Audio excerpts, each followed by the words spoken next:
So, despite the fact that I have lived in Houston for about 20 years, I am by my very nature a Midwesterner. I was born in Illinois. I moved to Ohio when I was very small, and then we spent my formative years in Michigan. And then after we moved away from Michigan, I spent most of my summers at my grandpa's farm in Ohio.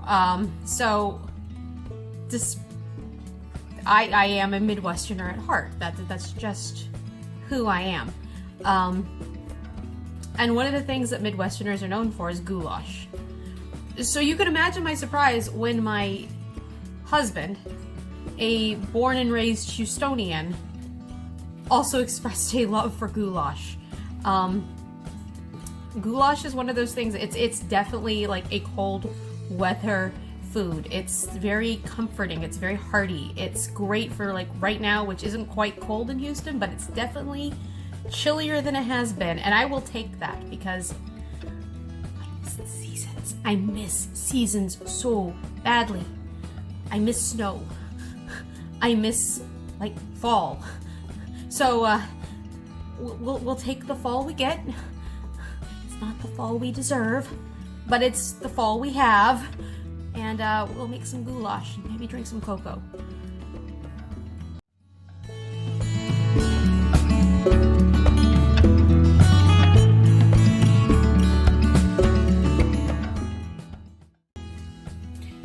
This recipe is very similar to the one I made earlier this week, the honeymoon mac and cheese. It comes from the same cookbook. It has a lot of similar ingredients, but it's very different in the terms of the end result. I'm going to start by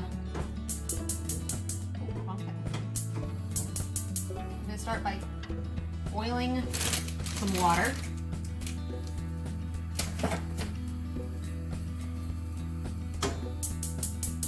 And I'm going to use my good old-fashioned trusty Dutch oven again. And we're going to start with a couple tablespoons of olive oil.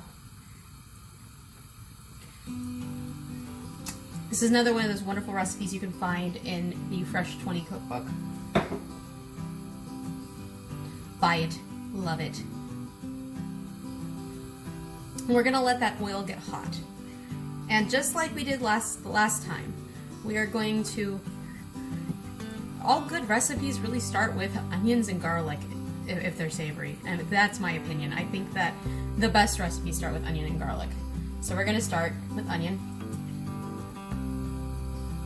Sorry, garlic. That was garlic. Garlic and onions.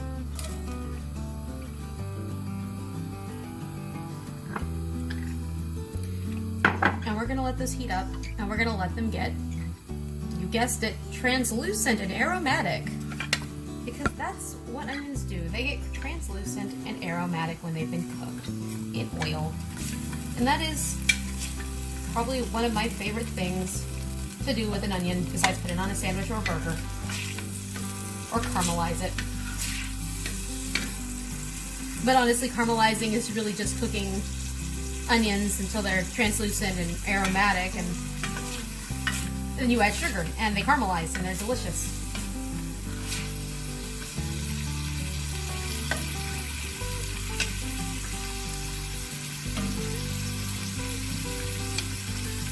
And we're gonna let them do their thing.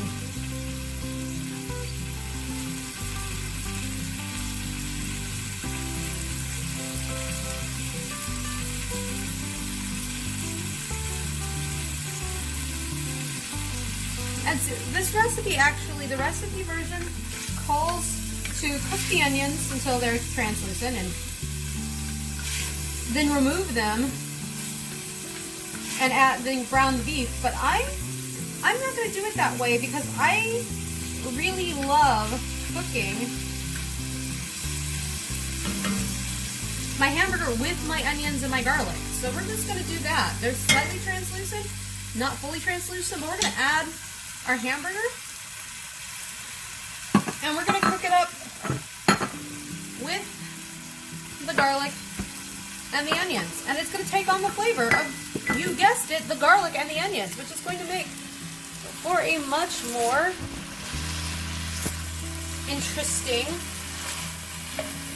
take on a hamburger. You'll notice I'm kind of chopping it up here. Those are two purposes.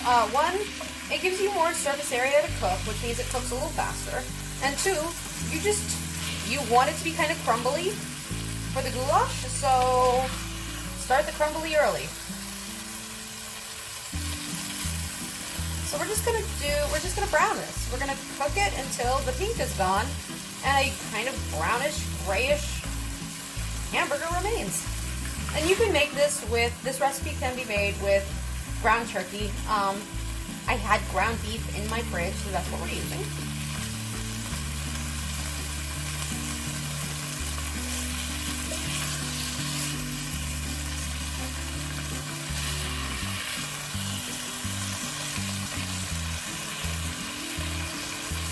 And if you're feeling real sassy, which I am always feeling real sassy, you can salt and pepper your meat right now.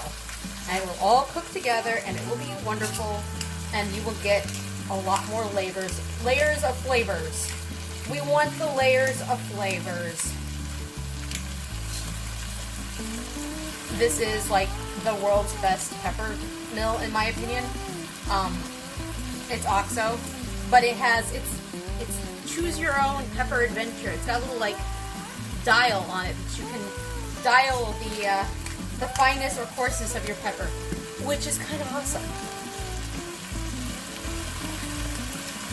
And then we're gonna add a little bit of salt from my salt pig.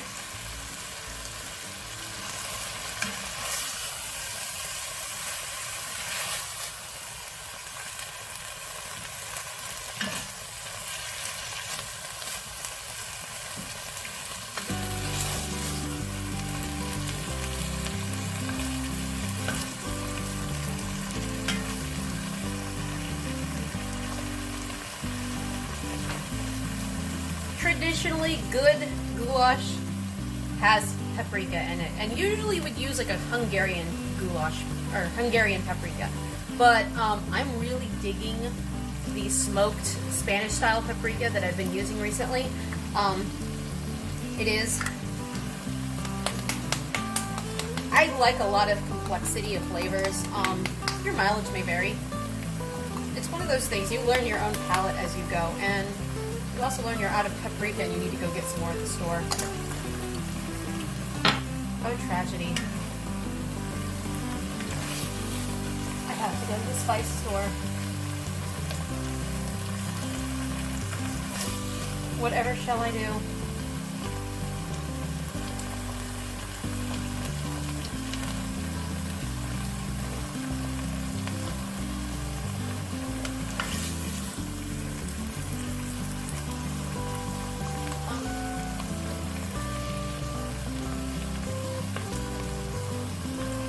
That joke makes a lot more sense if you actually see my spice collection. I will have to show it to you someday. It borders on the absurd because my spice rack that I have on my wall, it can't contain the spices in my life. I have a series of rubber-made shoebox filled with jars of spices. Okay, so our water is at a simmer. We really want it to get up to a boil before we add our fusilli pasta. I still don't know if I'm pronouncing it right, but it's the silliest of pastas.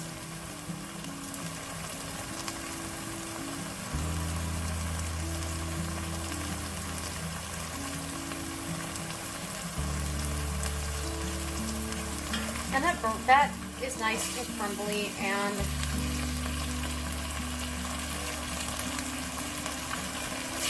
pretty much where you want it to be. And the water just started boiling, so we can add our pastas.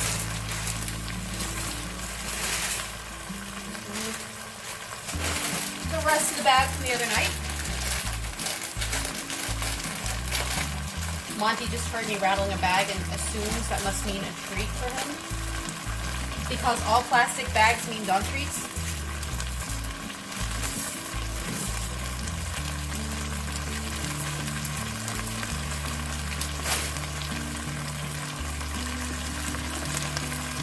And we'll give it a stir.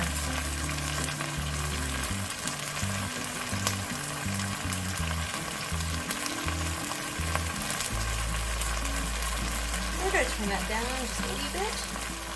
And we're going to start adding some things to our onion pasta, our onion garlic hamburger mix. Our first thing we're going to add is a giant blob of tomato paste. That's about 2 cans worth of tomato paste right there. I put it into a bowl because, well, if you've ever watched a cooking show and if you've ever tried to use tomato paste, getting it out of the can is kind of time consuming, and who wants to watch me struggle with a can of tomato paste for an extended period of time? We're going to add our chicken stock.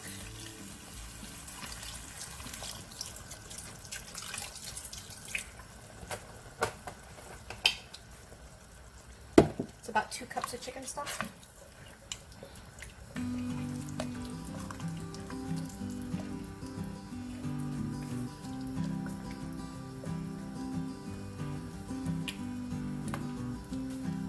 And then we're going to add a can of diced tomatoes because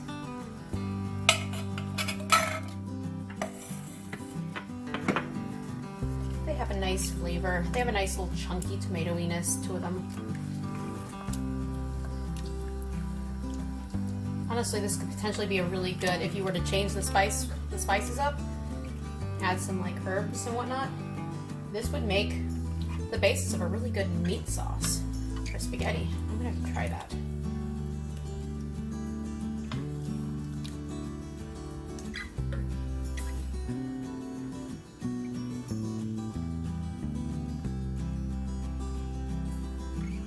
We're just gonna let that cook. It's gonna simmer together. We're gonna add some more pepper.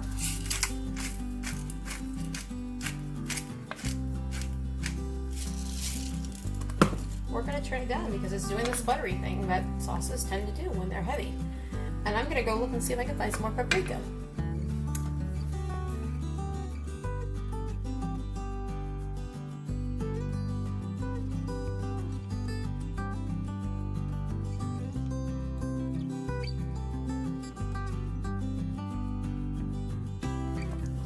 Told you, my spice cabinet borders on the absurd. I had an entire container of paprika over in my spice rack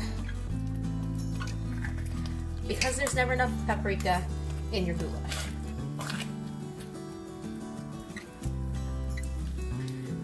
You want the absurdity of my spice rack can be exhibited in my collection of cinnamons. I think I have 5 different kinds of cinnamon, each with different properties.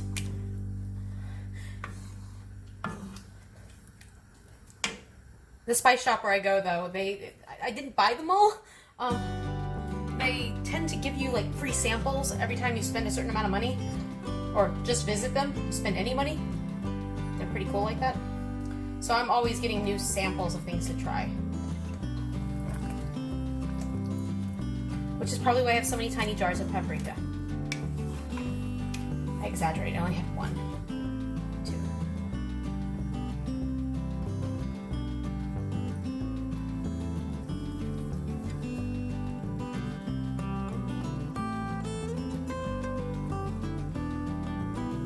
Alright, and then our pasta is pretty much done.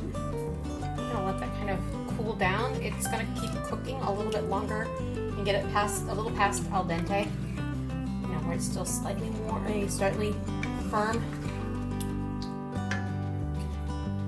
Then we're gonna add our pasta to our goulash, onion, tomato, beefy, delicious mixture. We're gonna start, and then we're gonna put in the final ingredients. And that's dinner. That's 15 minutes, and and it will be done.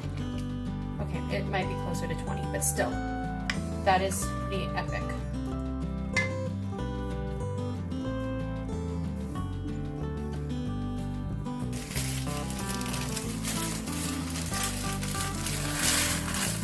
And yes, I just added most of the bag of frozen corn.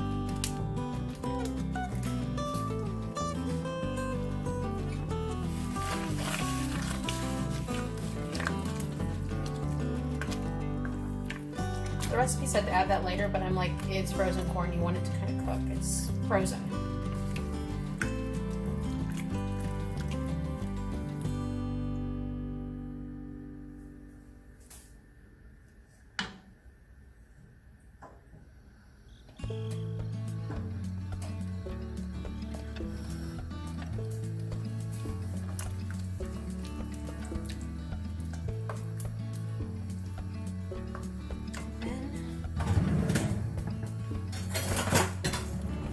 Same trick from last time.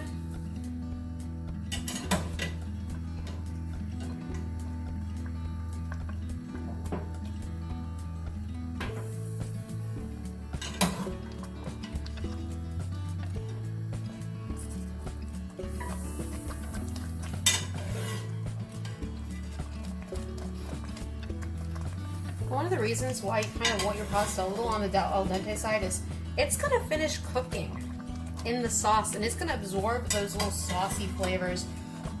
Another way to make goulash that I find particularly awesome is to put it in the oven with like the noodles unbaked, and to just let it kind of cook slow for a while.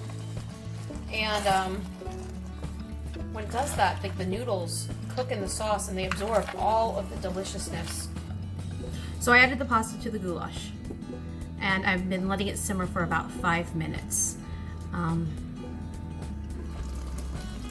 If you notice, it's kind of like the pasta has gotten a little softer. You can't see, but trust me, the pasta has gotten a lot softer in that 5 minutes.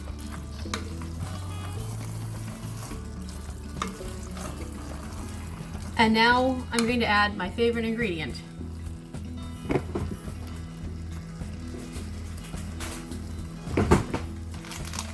Cheese.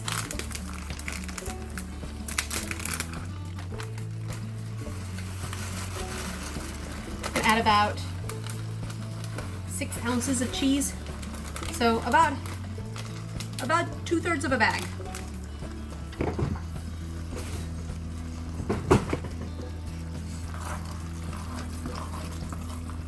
And we're gonna stir that in.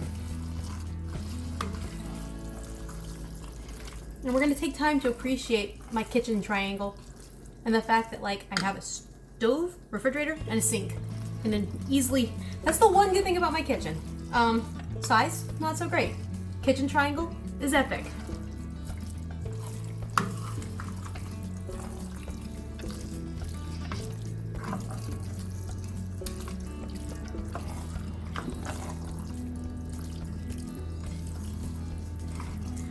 The abundance of leftovers is also really useful on the weekends when we've got like major projects to do, like painting the laundry room or installing the dishwasher or moving the giant pile of wood chips that I keep talking about,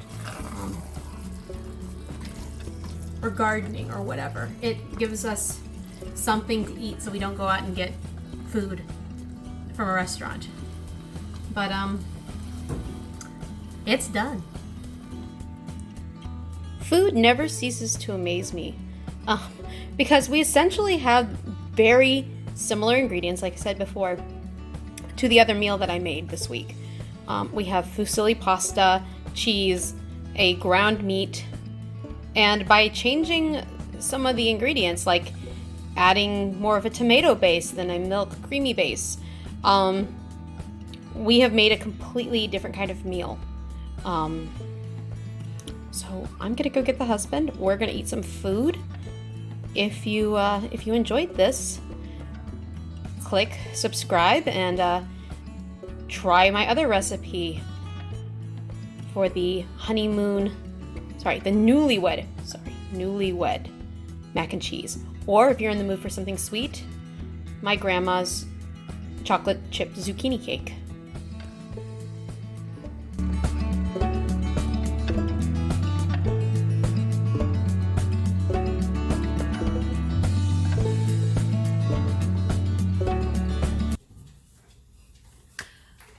I forgot my microphone. I'll be right back.